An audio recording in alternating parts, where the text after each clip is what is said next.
And we are live. Welcome to Everything is Attitude. Welcome, Rosemary. And we Hi everybody out there. Lovely to see you all. Did you want to say anything more, or are you handing over to me? no, I can hand it over to you, and you can introduce our guest as well. Okay, we do. We have a guest today. Her name is Terry.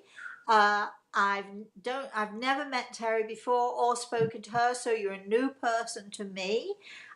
Terry, thank you very much for coming on the show. This should be a very interesting show, and we're very excited. We did actually try to get Terry on last week, but we had all kinds of complicated computer issues, which I know nothing about because I don't know anything about that stuff. So, welcome, Terry, and we're going to go Thank right you. into this. Uh, why did you decide to come on the show? What made you want to do this?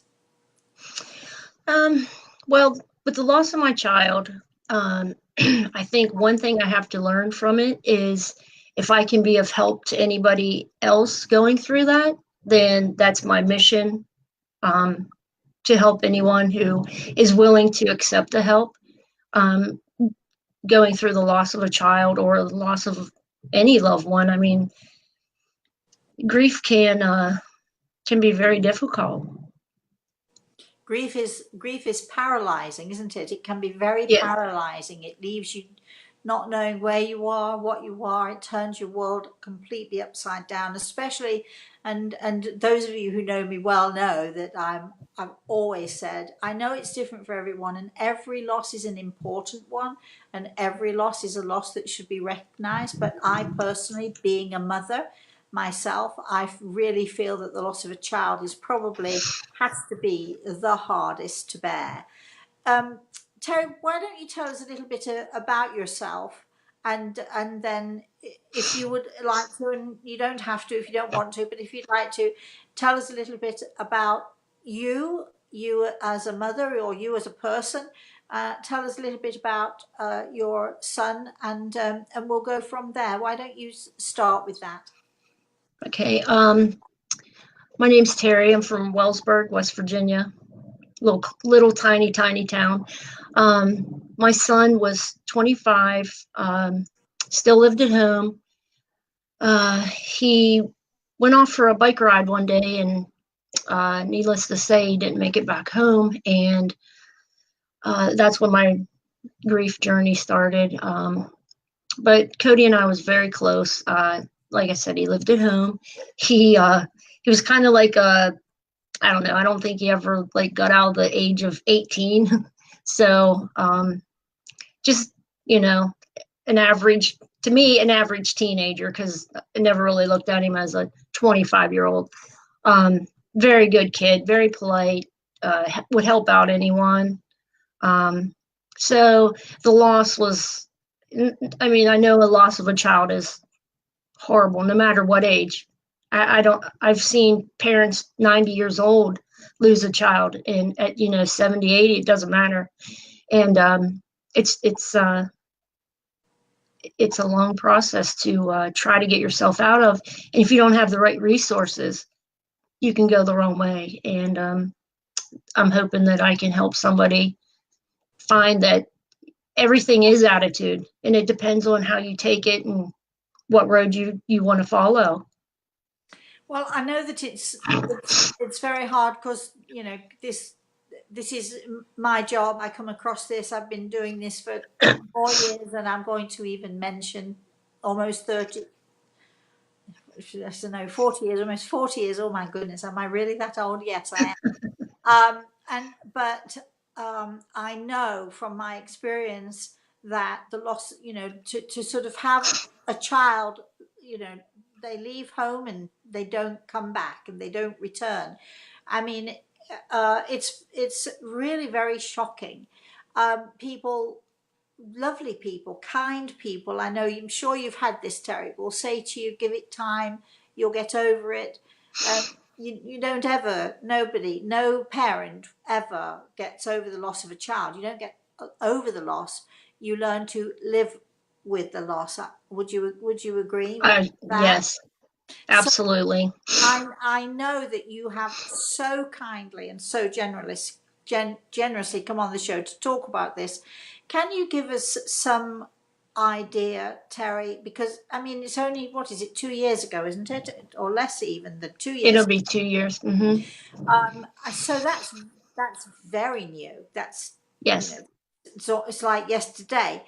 And I'm sure that, you know, it's a tough road even so. But you and I think we spoke briefly before the show, and you said that you know of two mothers who actually committed suicide because they could not stand the loss and couldn't stand the grief, and they didn't know how to deal with it. And having, you know, and I have, over all of the years of my experience, I've come across that too. Can you give us some idea, do you think, of first of all, how did you come to the idea that you had to do something? Because I'm presuming that that's what you did. You had to do something. You couldn't live with the pain and not do something. And then if you could explain that to us, and then if you could also tell us what were the things that you did do. Some I'm sure you failed miserably at, and some you succeeded at. Yes. Well, my first journey was, or learning, I believe you did it was a contest, and you had to write about your greatest, it was not too long ago, and I believe your friend. You're talking about me now? Yes, your friend Jeff, the one that lost the child, he had wrote, you didn't, I don't think I read what he wrote, but I could only, imagine that with such a loss, you have to learn something from it. So I wasn't going to let Cody go without learning something from such a loss. And so that's when my journey began. I started doing church groups for local parents that lost children, and just reaching out to people that I know will not go out into public and speak to anyone about it. And I'm not sure, but I believe I did save a lady because she was in a very, very dark place. I can't say that I saved her, but I believe God or somebody put me in that place to help her talk about her son and to realize that, she has to stay here for other kids, and her doing that isn't going to help him. You can actually say that you helped save her. I think that's okay, right? Helped, yes. I didn't save her, but I think I helped. Yeah. Yes. Yeah. So, Yes. Now, I know that many people, well, everybody, all of us grieve differently, but I know that many people in grief, and especially grief such as this, will tend to lock themselves away and close themselves off from people. And it's almost like, the animal that's hurt, you go and find a little place that feels safe to you, you curl up and you hide away. And I'm sure that you did that, and I'm sure that there are times even now that you still do that. But can you sort of tell us, what was it that actually, what made you actually take that step outside? What was it? Is it that you in general have a positive attitude, or is it that you sort of felt that you couldn't? I mean, what was it that drove you? I don't want to put words in your mouth there. What was it that drove you to? You said you joined church groups, you went out and you sought people with similar situations. Can you tell us what it was, or what inspiration there was for you to do that? Well, my sister-in-law lost her son 16 years ago. And at that time, I didn't really know what she was going through. She didn't really show it in public, so I didn't realize how deep she was depressed. And she after, this happened, then she started talking to me and telling me more about like what she went through. And she never had a loss. Like that was her first loss. And she didn't know how to cope. Like she had no coping skills. I lost my dad when I was 25 years old. I lost my mom, and then I lost my brother. And then, so I believe that I did have some coping skills. So I knew what a loss was. And what, I don't know how I may have acted different if he would have been my first loss. I don't know. But I believe that the losses before him gave me the coping skills, and knowing what I needed at that time, and other people that have lost a dad or a mom, they did help me out. And so I knowing what it's like, that I should be able to help them. You feel different around people that, they understand your pain. So I think like me, them knowing that I went through it, it's easier for them to talk to me. And listening to my sister-in-law's story, and you don't know what people are thinking, so that also helped me to, she's now a psychiatrist. So with her help, we got the group together, and I believe we helped quite a few people. That's fantastic, and it's fantastic that you had, aside from the coping skills, you were prepared in a way because you had all those other losses prior to, and especially your brother, who I'm assuming was younger, and because I think that a lot of people find it very, very difficult with younger people when a younger person dies. If your mum dies, your dad dies, or whatever, your grandparents, or whatever it is. We sort of, as we get old, you kind of expect that. Yeah. But Yeah. a younger person, and with your brother, I don't know how old your brother was, but with your brother, I'm assuming he was a much younger person, and having had that experience of losing that younger person, I think you were almost, it was almost as if you were being prepared. I don't want to say it was almost as if God was preparing you, because some people who watch our show don't believe in God. I personally do. I believe that God had sort of prepared you in a way for this. But how wonderful it was that you had a sister-in-law who has all these skills. Do you think that because of her loss, do you think that she became a psychiatrist? Yes, absolutely. Because of her loss, do you think that she was then driven to help other people by her own personal experience?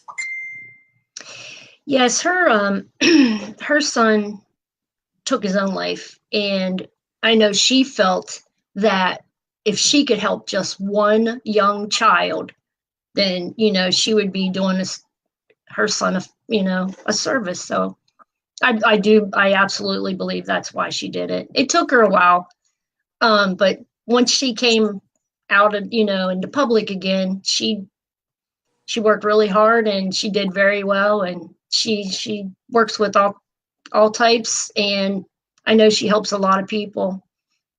I always talk about the gift of pain, and I know that a lot of people think it's crazy to talk about the gift of pain, but I do believe that we are, if we're lucky, and not that I mean that you are lucky, please don't misunderstand me, but if we are lucky, we do get our lessons in a way, because we're here to learn and we're here to grow.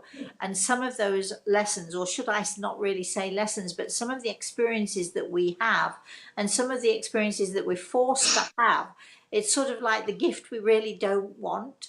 We really Right. not want that gift. And if we could return that gift, we absolutely would return that gift.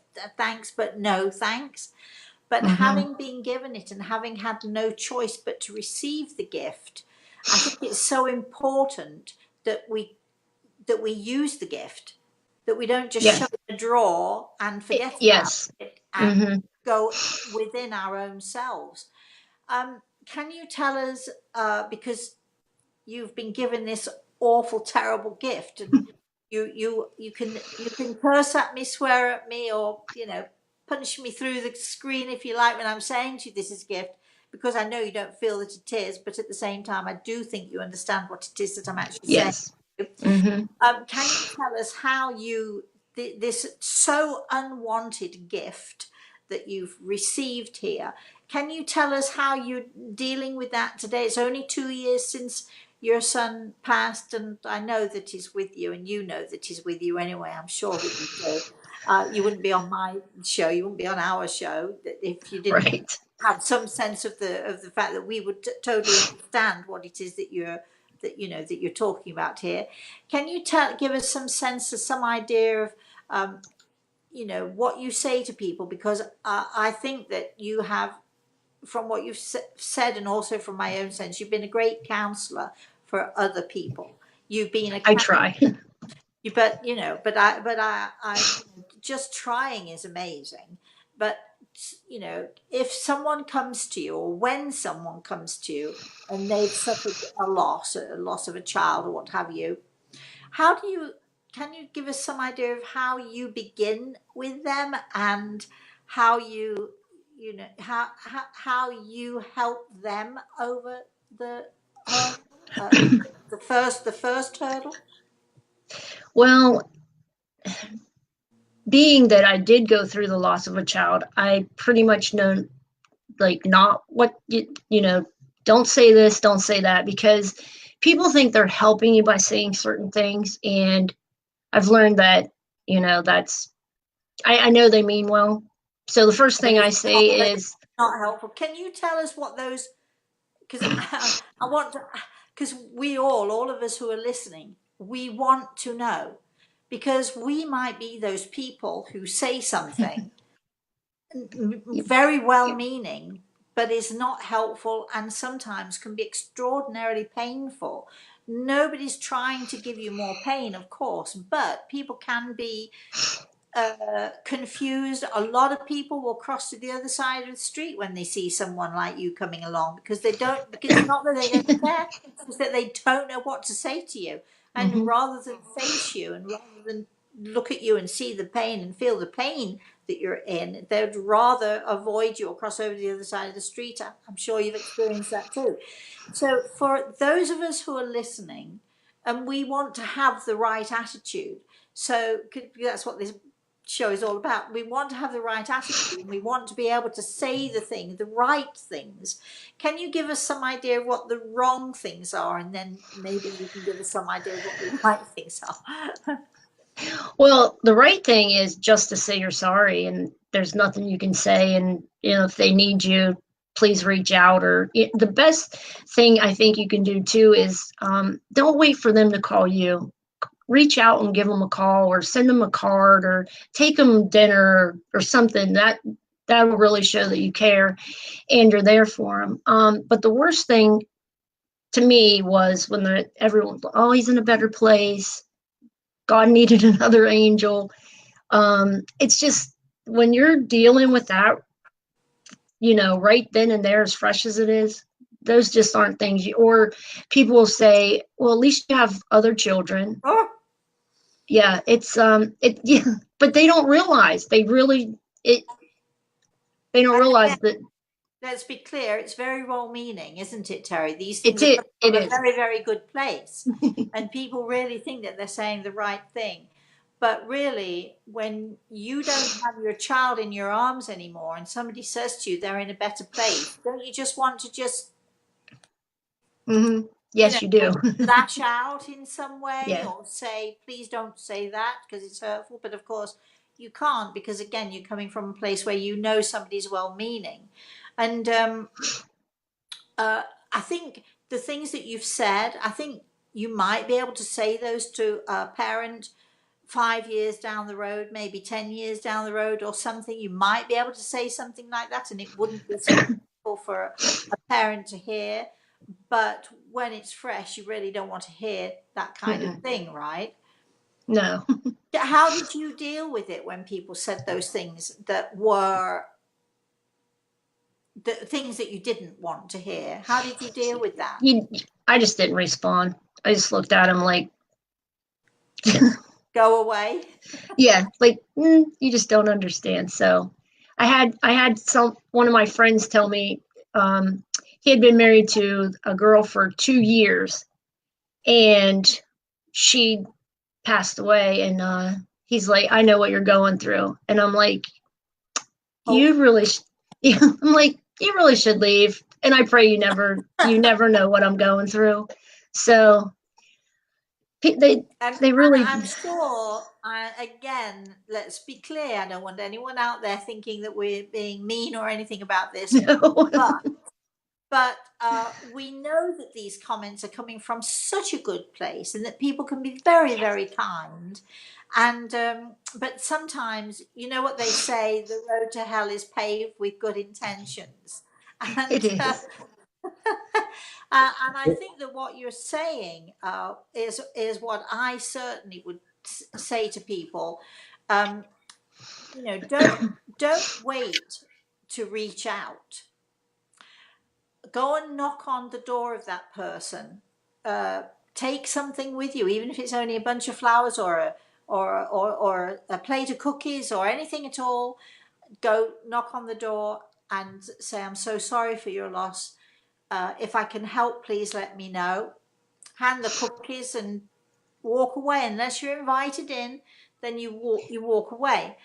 I would go a little bit further, and I'd like to hear your take on this, Terry, because the last thing anybody wants to do, whether it doesn't matter what kind of a loss it is, and then what we're talking about here, the actions apply to any kind of a loss. Yes. But the last thing people want to do, and I think that some people also make it an excuse. Well, I didn't like to bother them. I didn't like Yes. to push in. And so, and for some people that is truly just an excuse to bury their head in the sand and pretend it isn't happening, because it is very hard to look at someone and see the pain in them. So we're not criticizing those people by any means who don't do anything. But say somebody comes knocking on the door and they say, "Here's a plate of cookies," or whatever it is.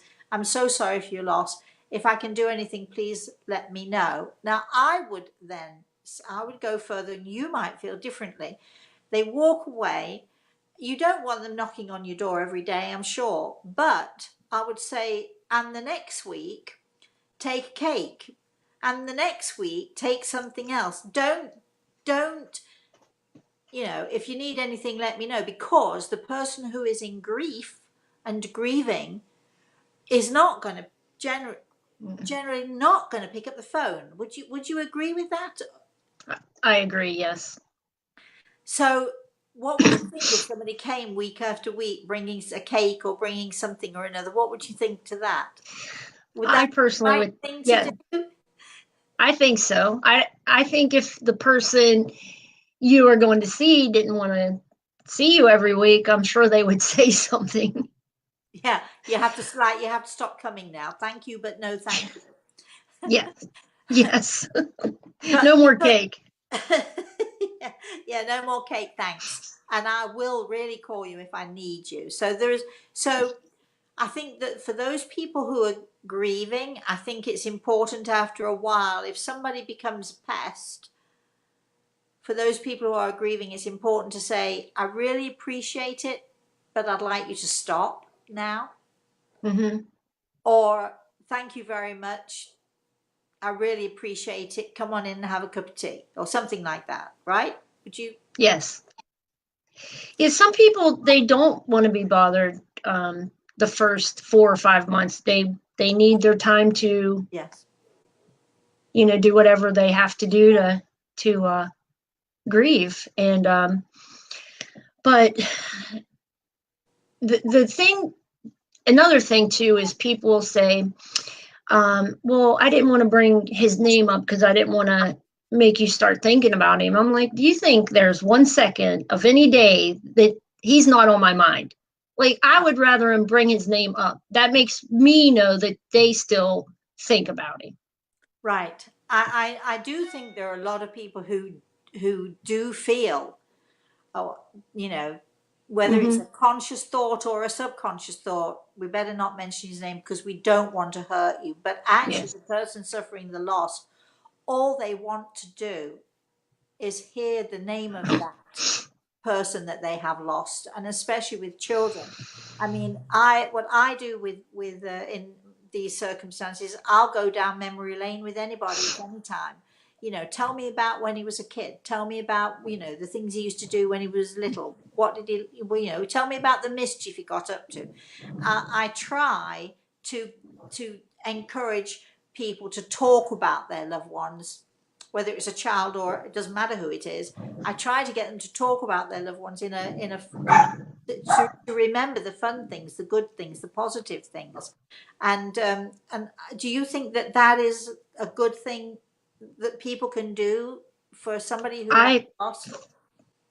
Yes, I love when people talk about him and bring up his name or I remember when he did this or did that. I personally think any parent would enjoy that. I'm on a lot of groups and that's what a lot of people say is the family doesn't mention their child anymore or their friends, and it's sad. And it is sad because it's almost as if we're saying, you know, they don't exist anymore.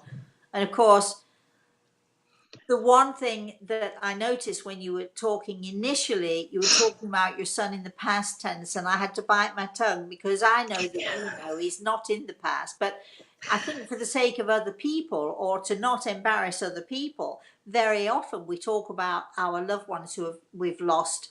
Oh, well, he used to do this and he was like that and he was always a loving boy and so on. And I just want to say, no, he is a loving boy. Yes, all right, he is immature, but that's okay.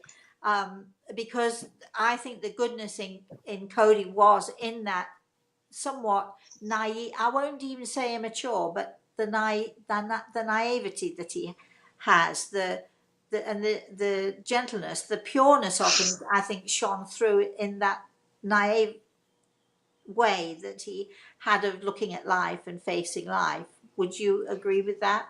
Oh, I agree.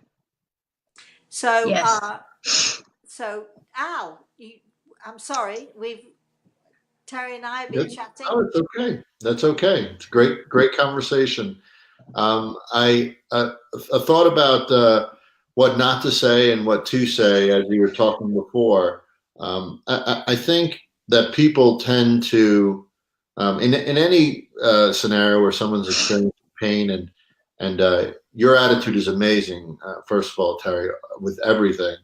But I think people always have to kind of compare it to something they've experienced, and then tell you about that. And most often, if not always, especially with the loss of a child, it's not going to compare. It's almost like a coping mechanism for people, right? But it's really not, like, as you said, the right thing to do with anyone, because what the focus should be on is you and the loss of your child. I go back to what, you know, the amazing part that I'm hearing from you is that most people, I think, go inward when they, especially with the loss. I can't even imagine I have 3 children. The loss of a child would go really inward and almost feel sorry and all that stuff. And you may have gone through that, but you pretty quickly, this is very recent, 2 years now, not even, you said, just coming up on it. You very quickly went to help others. And I'm interested to hear, you've said that you think it helped those people that you kind of went outward and helped. But did that help you, or how did that help you, if it did, with the grieving process too, by going out and helping others? Because that's a really key thing that I think would help me too if I ever was in that situation. But I'm curious to see if it helped you, and if it did, how. It does help you because you get to hear the different things that they've done to try to help them with the grieving process. And with me helping them, it just makes me feel better knowing that I was able to at least make somebody smile that day. Because the girl I was talking about, she was really, really depressed and saying things that was scary. So that day I went up there. What kind of things? Like she wanted to join her son, and she just didn't want to live anymore. And I mean, I understood because I did feel that way in the beginning. But then I knew one thing: if I would have left here, my son would have been the first one to be very angry at me. So I know Cody's a great teacher. He's the one that helps me get through every day. I believe he was very spiritual. There you go with again with the he was. I would He say is. he is. He does help me every day. And yes, he is very spiritual because I believe that um he come I know he's with me. I know he is. And if I didn't know that, I would be in a very different place. I know I would. And my girlfriend, because she had lost a child like 16 years ago. And in the beginning, she's like, always think of him in paradise. He's in paradise. He's waiting for you. And her words helped me a lot. So I know if I can speak to other people and just try to give them a little bit of encouragement. A lot of people they won't listen to me about seeing a medium but I do believe that it's definitely very healing because they bring through things that there's no way you can't find it on Google. You can't find it on Facebook. There's things that they can bring through that if you are the biggest skeptic, I don't know how it wouldn't change your mind. So, and my son, he's the one who he would speak to my dad and my mom and relay the stuff to me. So he always made me, I mean, I believed it way before, but he definitely helped me in that too. So I just think it's very healing. I know that there are people who they have faith in God. They often do believe in a life after death, and then the tragedy befalls them, and their attitude if there was a God, this would not have happened. Yes. It seems to me that you had that faith before Cody passed. Is that right? You did believe in a life after death, and you did believe that in God or whatever. That's right. Is that right? Yes, yes. And then it seems to me from what you're saying that actually what happened has made this faith stronger. It hasn't weakened it. It seems to have made it stronger. Could you explain that a little bit to us? Well, probably the first 4 or 5 months, I did question my faith. Because I was like, if there truly is a God, he wouldn't have taken my son. But then I look at so many other people that has lost a child, and then I got into the contracts, and we have to come here to learn lessons. So that learning that and trying to learn it like more and more and more because there's so much to learn about the afterlife. To me, you can't question it, no matter how hard I tried to, blame God. But and that's okay. We all rail yeah, at God from time to time. he was okay with it, but Yes. but then then I realized that we all have to go through different things in order to learn whatever it is we're here to learn. And I believe if we let it bring us down, then the purpose of the mission, the lesson, you failed. And then the last thing I want to do is come back and do this again. I don't want to do that. I want to pass this test. I don't want to do this ever again. That's such a brilliant, brilliant attitude. I love it. I really love that. There are people out there who will say that those of us who believe in a life after death, well, there are people out there who think I'm crazy. I Me know, too.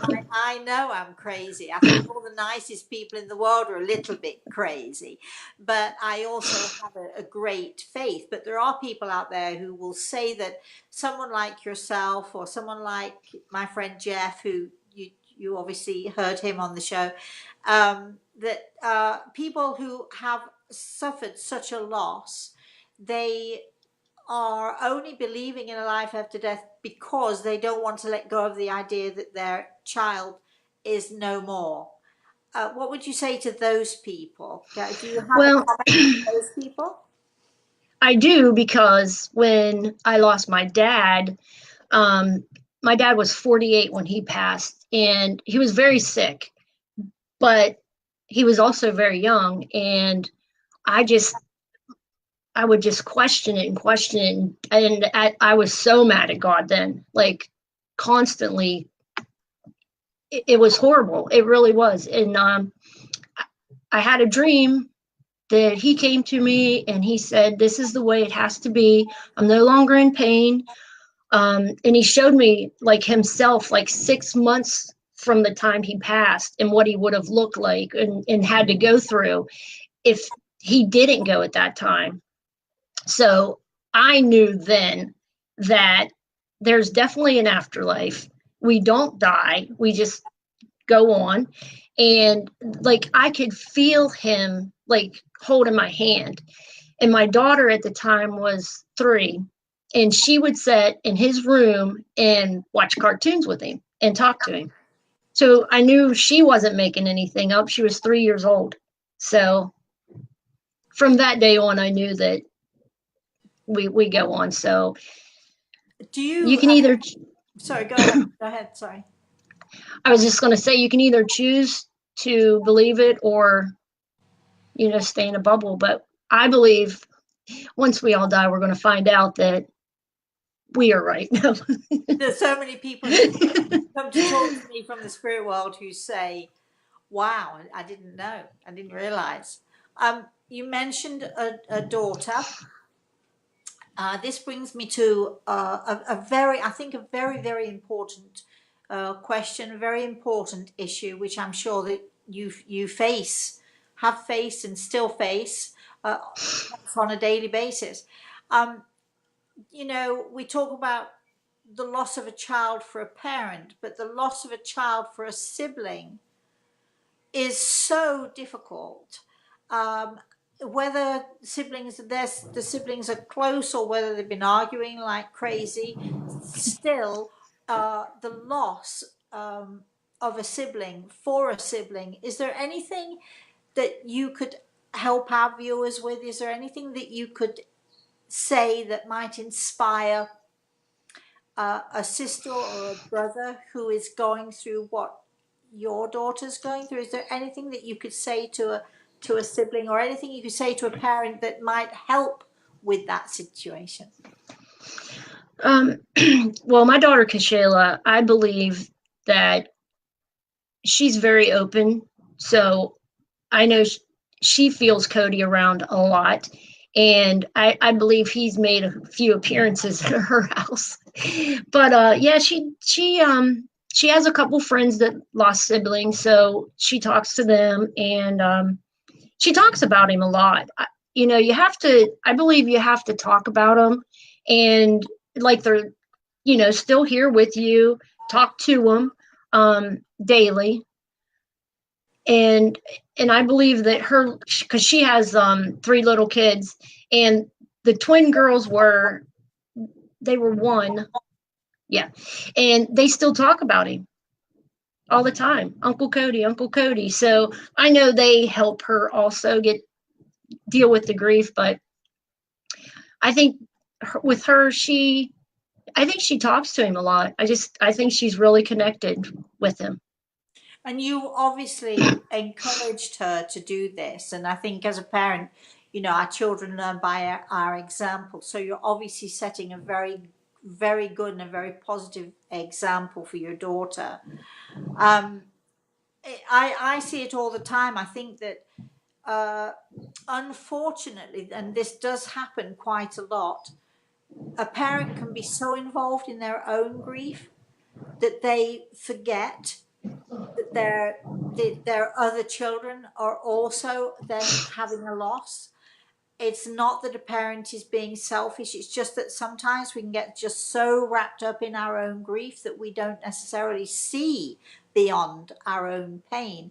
Did this happen to you, Terry, or were you aware from the outset that your daughter needed you? She would say she didn't want to cry, or, in the beginning, she didn't want to cry around me. She didn't want to talk about him or how she felt, because she didn't want to make us sad, or cause us any more pain than what we were going through. But I had lost a brother, and I was very close to him. So I knew that it was very hard for her. And I told her, I said, you have to talk to us. We can all, deal with this and help each other out. But I told her, you can't hold it in. You have to speak about it. Don't ever act like my pain, I'm going to, put my pain in first in front of hers. I wouldn't do that. And I want her to talk to me about it. I also think, and again, I'm going to ask you your opinion, and then I'm going to ask Al, do we have any comments going on out there? But, a lot of people, especially around somebody who is dying, or someone who is grieving a loss like this, they're afraid to cry in front of that person. And I think it's important. I personally think it's very important for those of us going through it. Don't hide your tears or your grief from your family, because if you cry, and your daughter can see you cry, or your family can see you cry, I firmly believe that then gives them permission to cry. Yes. And there is absolutely nothing wrong with crying, as long as you're crying together. Don't go off into a little room somewhere and cry. Could you just tell us what you think about that? I believe it is very therapeutic to cry, especially with your child or with your husband, because me trying to get my husband to talk about it and to let out his pain is more difficult than with my daughter. But I do get him to cry once in a while and let it out. I think men feel that it's their responsibility to protect, and so therefore they don't want to cry because they don't want to upset you. They don't, they feel that they have to be the strong ones. Mm-hmm. But what I think very often men don't realize is how much strength there is in tears, and it's up to us women to beat them into understanding that one way or another. Yes. So as you're doing a great job. Al, do we have any comments, or do you have any comments? Just a comment on talking about Cody, which you seem like you have a really good grasp on right now. I think a lot of people have trouble talking because, and I know, pain I've experienced, losses I've experienced, not that of a child, but just in general, I have trouble talking about those who have passed, because, and even still today, because it upsets me. So what advice would you give to people? Because and I don't know if it was always like this or it was more difficult in the beginning. Would you give to those who, because I think it's great advice to talk about those who have moved on or passed on. What advice would you give them to be able to talk without getting too upset, or it's okay to get upset and talk about it? Like, what are your thoughts on that? Well, like if I was talking to my daughter or sometimes my sister-in-law, yeah, you get more emotional, but I believe it's fine to get emotional. I just talking about them though, I believe that helps them in the spirit world, to know that no one's forgot about them. And but I believe that I seem to hold back tears a lot easier than most. But if I'm in, like when I was in my groups and I was listening to the other people, and then it would bring back, the really strong emotions, and we'd all be crying. So I believe crying's good for the soul. So do it. Very therapeutic too. Yes. Mm-hmm. Al, do we have any comments? Anybody We comment? do. We do have a few comments. We have Chris said earlier on that the 3 chairs. She mentioned the 3 chairs exercise, and that Jeff shared that that was the contest that we mentioned, that Terry mentioned earlier, to look at it from 3 different perspectives, right? We have Natasha agrees, the person in grief. Let's see what she has. Oh, Mikey or Mickey said the most hurtful thing I've heard or been told is to get over it. Jeff says, our love to all parents left behind, a love to spirit of our children. Oh, good. We've got Jeff listening in. That's Yeah, nice. yeah, and How nice that you got Jeff listening to you. And Jeff also said, "Hi, folks. Andrea, Jennifer, and I are loving the topic and healing that is exemplified. Beautiful." okay, so I know that time is ticking on. We still have a little bit of time left, right, Jeff? Right, Al. Sorry, thinking about Jeff there. Speaking of Jeff, though, I would love if we can get Jeff and Terry on Future Forward. That would be amazing too. But yeah, he's a wonderful guest as well, talking about this. So Terry, if I can just come back to you again, everything is attitude, right? I believe that this is what this show is all about. You obviously have a really, really great attitude, but I'm sure that you have to work at that some days more than others. Can you tell us, if you can, I'm sort of putting you a little bit on the spot here, and you don't have to answer it if you don't want to, but can you tell us what kind of things do you do personally to make sure that as much as you possibly can every day that you have a great attitude? Because I'm sure that there are times when you wake up and you just simply do not want to get out of bed, or you simply do not want to talk to people, and to try sometimes, especially when you're in grief, to try to rev up that positive attitude is really, really tough. Do you have any little tips for us, that those of us who although I struggle sometimes, I'm good with the positive attitude, but there's so many people out there listening who wouldn't even know the first thing about the first steps. What is it that you personally do that, if you're feeling down, or if you're feeling, that your attitude is lousy this morning, what do you actually do? Can you give us some ideas of what those of us who struggle with their attitude can actually do to make that attitude as positive as we can? Well, if I get really depressed and really just like not wanting to do anything, I always think of my grandkids, because they'll light up your heart, put a smile on your face. And then I think about the people that have these little babies that they're going to the hospital every single day.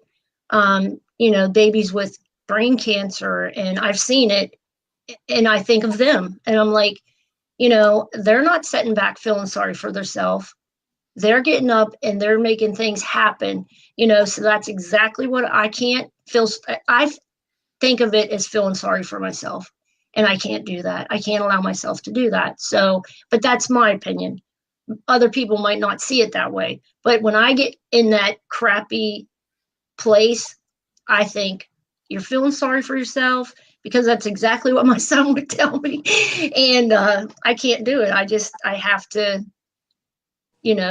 shake it out. Just You grit your teeth, get rid of it. With it. So I'm Yeah. listening to sort of, I've got 3 ingredients there for we could put in the pot. First of all, looking at the treasures that you have in your life. So looking at the positives, but particularly the treasures, which are your grandchildren.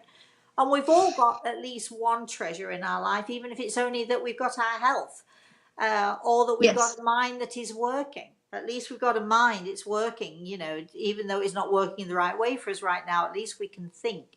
So looking at the treasures, going down that road of other people have got it way worse than I have. And if she can get out of bed to take her child to the hospital, I can get up out of this bed and at least smile in a day. So that's 2 ingredients. I've forgotten what the third one is. It probably comes to me in a minute.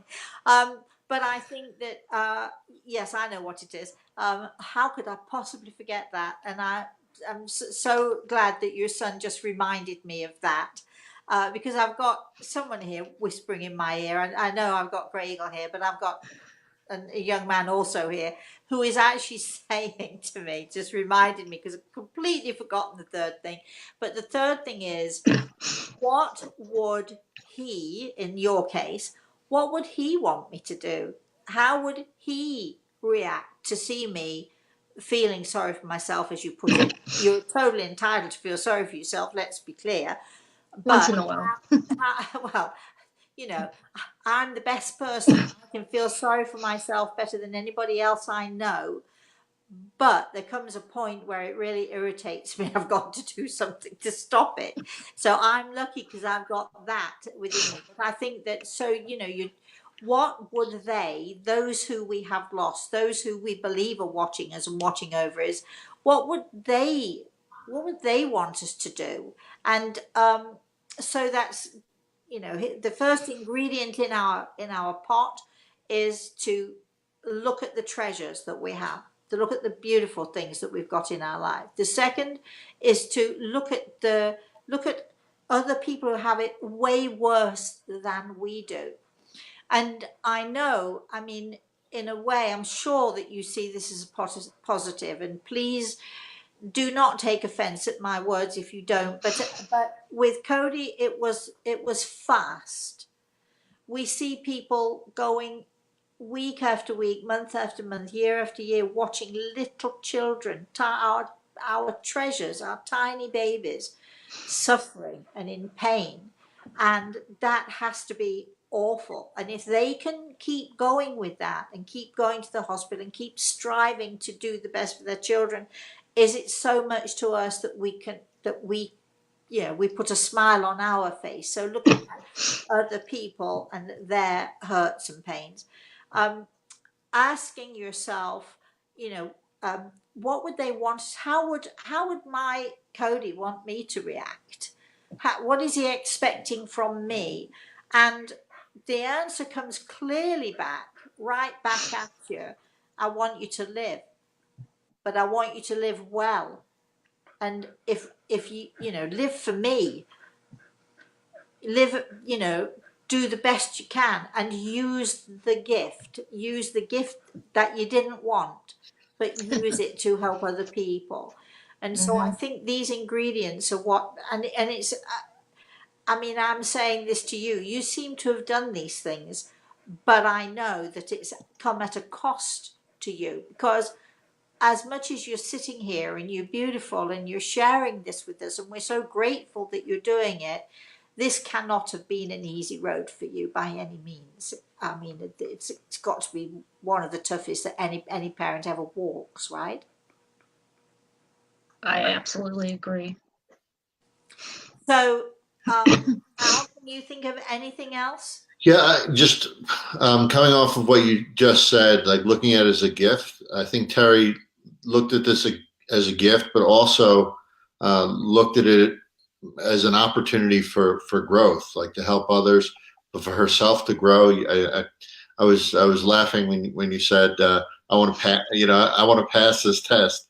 Yeah, that was funny. So you're looking at one of the most tragic situations that most people would think is a tragic situation, and you've turned it into an opportunity for growth, and also have an incredible perspective on life overall and what this means in your journey of life too.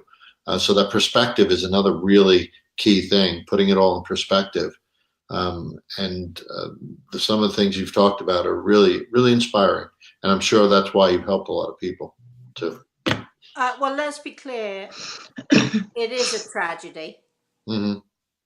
Let's be clear. Oh, yes. It is a tragedy. Just because you're dealing with it in a positive way does not make it less of a tragedy. Mm-hmm. And I think knowing that and accepting that and understanding that, then you have something to focus on. How do I deal with this tragedy? How do I make it? How do I turn it, this awful thing, into something that's positive that I can use? You are you still with the group that you're with? Are you still involved with groups? I wonder if you know, maybe have thought of starting, maybe you even have started your own group, because you're so articulate and you're so sensitive, and you're obviously, you know, your pain is your pain, but you're willing to share it with everyone. So I've got two questions here before we end. The first is, are you still in a group? Do you think that being involved with other people is worth it, is a positive? And the second thing is, what do you have to say to not just the parents out there who've lost a child, but what do you have to say to the rest of us who really fumble around in the dark, not quite knowing how to help? So the first question, are you still in a group, and do you feel that it's a worthwhile thing to do? Would you encourage other people to do that? Yes. We do the groups usually just twice a year. We just finished up one right around, it was like after Christmas, just to help out with the holidays. And I think our next group we're going to do is going to be like maybe a 6-hour session. They come in for the whole day and learn and talk, because a lot of people, they come and they want to be involved, but then like life happens. So they miss this day, or, you know, they miss 2 or 3 of the 6 sessions. So I think what we're going to do is maybe do like a day, just one day, like 6 hours or something. And if you want to leave early, leave early. You want to stay, stay. But I believe that would be better than the 6-week thing. And I do believe that it did help a lot of people. And I want to say one other thing. No matter how you like. Well, no matter how you handle a death of your mom, dad, sister, brother, your child, you have to look at one thing. No matter how you handle it, you're not going to bring them back in the physical. So the way I looked at it was, do I want to be crappy to people? You know, if somebody asks me how I'm doing, just, you know, how do you think I'm doing? You know, because I've ran into that. No, I don't want to be that person. And for sure, I know Cody wouldn't want me to be that person. So that's why I have a better attitude, I think, about it. Not that it makes it any easier. A loss, you know, it's horrible. And you can't even explain the pain. You just can't explain it. And unless somebody's been through it, they don't understand it. So I think that's why the groups are great, because people like to be around other people that know what they're going through. Is there, if you could say one thing to all of us who are ignorant of all of this, on how to approach, you've already said, go knock on the door or pick up the phone, stop waiting for that person to come to you. It's no good sending an email saying, you know, if you want to, you know, if you need me, call me, because people are not going to call you. And that's, quite frankly, just very often it's just an excuse, really, not to be involved, not because you don't care, but because you don't know how to be involved. Is there anything else you can tell us about how we can possibly be involved. Should those of us who have never suffered this should we go to these groups to see or to hear, or is there something that you would advise that we can do so we can understand it better? Well, there are a lot of things online that you can research for. I actually have a lot of paperwork that we hand out, like things that people they can hand to their family or friends, things not to say. And people just don't understand, and they really do try to help. They don't realize that their words, they're just ahead not to say anything. But I would definitely suggest, if you know of somebody that's lost a child and it's been a while, maybe 6 months, wouldn't approach them too soon. And because family, they can talk about Cody all they want, but it might be different on the street of somebody, early in the game. But I think just saying, hey, I was just thinking about your son the other day, and it made me laugh, and you wouldn't believe what that would do to a parent. It just lights your world up. It just makes you feel so good knowing that somebody else was thinking of your child. So don't be afraid to approach someone who's lost a child, but try to in a positive way. I'm so sorry, but he was so great. Or Yes. I can remember when he did so and so or such and Yes. such. That's that sort of thing. Yes. Do you have because we would like to put it up? I know we can put it up on the screen. I think if we have something, and we don't have to do it now. But do you have a helpline, or do you have an email that people can reach out to you, or do you have a group email that you'd like to share with us? Do you have anything at all like that, Terry? I can give you my email address. Would it be okay for people to email you and ask you if somebody's out there listening and they are going through the same as you, similar to you? Would that be okay if we could do that? Yes. Mm-hmm. Okay. All right. So I'm sure Al, you can get it. Can you get it later, or do you want to do it now? Oh, I can give it to you. Do you want me to just say it? I'm asking Al, really. So how do you want to do it, Al? We can't hear you. I can't hear you. All right, I think if people want to, I'm going to put my email address up here, Okay. and just let me know if they want to connect with Terry, and then I'll forward that information to you, Terry, and you can take it from there. All right. That's Okay. That sounds like a perfect solution. Thank you very much. So there you go, Al at alpizano.com. If anybody wants to get in touch with you, Terry, and then we'll let you take it from there. I'll forward you their information. Let you take it from there. All right. That's Yes. great. So, all right, we're going to wrap up. So, Terry, you were fabulous. Thank you very much for coming on here and sharing. It was with just us. us three.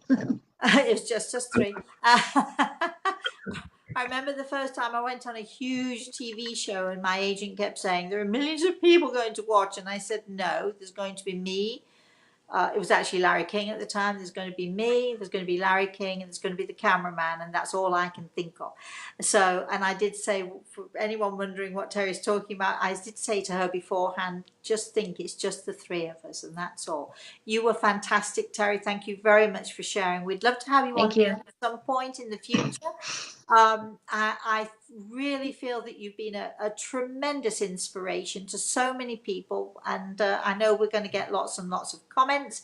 If you're watching this show, don't forget to share, send it out to whoever you can and share it. I always forget to say that. Al, I would very much like to say thank you to you, my co-host, once again. You were fantastic. I don't know what I'd do without you, because I could never work all the technical stuff. And thank you for, so much of what you said was, also tremendously helpful. I think people would find it very helpful. And so until I see you all again, until we see you all again, don't forget that we do our live YouTube on Thursday mornings, 11 a.m. Standard Eastern Time. Yes, I'm on Instagram. I know I'm getting so many people checking in with me on Instagram, and that's lovely. And you can reach me on social media. You can also reach me, Rosemary, at rosemaryaltair.com, if you want to email. If you would like to be on our show, if you have a topic that you'd like us to talk about, we'd love to hear from you. Info@everythingisattitude.com. I think, did you just flash that up on the screen, Al? I did, yes. Info@everythingisattitude.com. Thank you again, Al. Terry, from Cody. He loves you. And you're doing great, Mum. So that's nice.